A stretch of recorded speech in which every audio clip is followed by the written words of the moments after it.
Magandang araw mga kaibigan. Narito si Mami Isabel. Tayo magluluto ng bagong recipe na tonkatsu Japanese fried pork cutlet. Ito'y kilalang kilala ang tonkatsu at siguradong magugustuhan ninyo. Mga kaibigan, narito ang ingredients ng ating lulutuin na tonkatsu Japanese fried pork cutlet.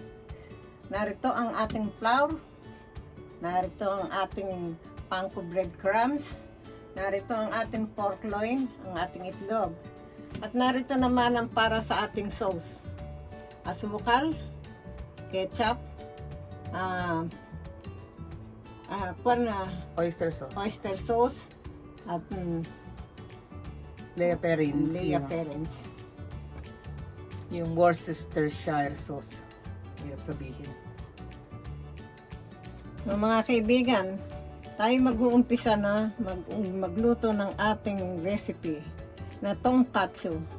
Atin muna itong pupukpukin para lumambot sa ating pagprito.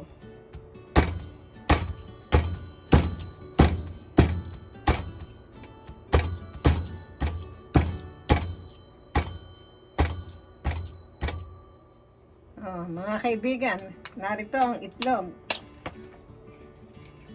Ito'y gagamitin natin para sa ating recipe na tonkatsu. Yung pinaka-coating ng ano mo yun. Papatiin natin.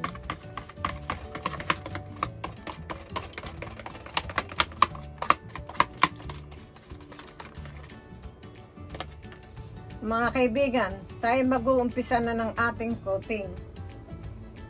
Ito ang flour.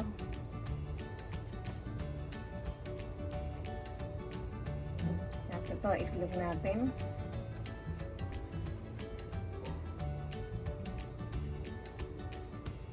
At ito ating panko breadcrumbs.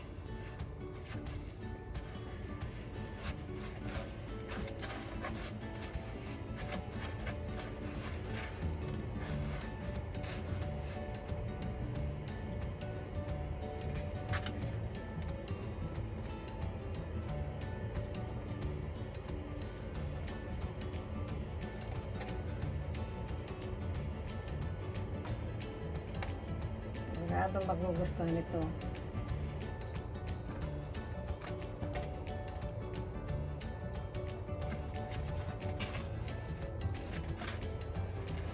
Dali nang gawin.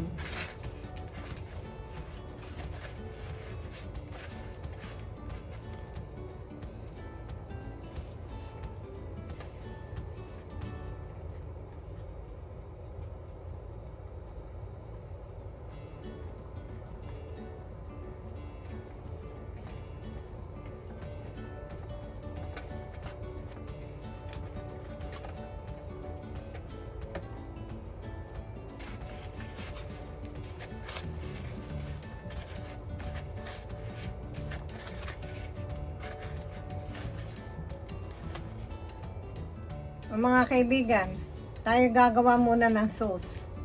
Ng tonkatsu sauce. Narito ang ketchup.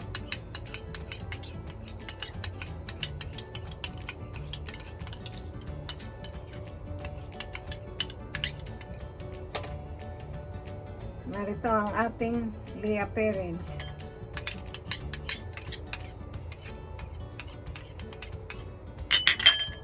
Narito ang ating oyster sauce.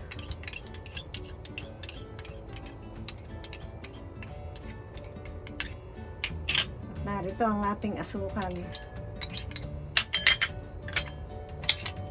Haluin muna natin.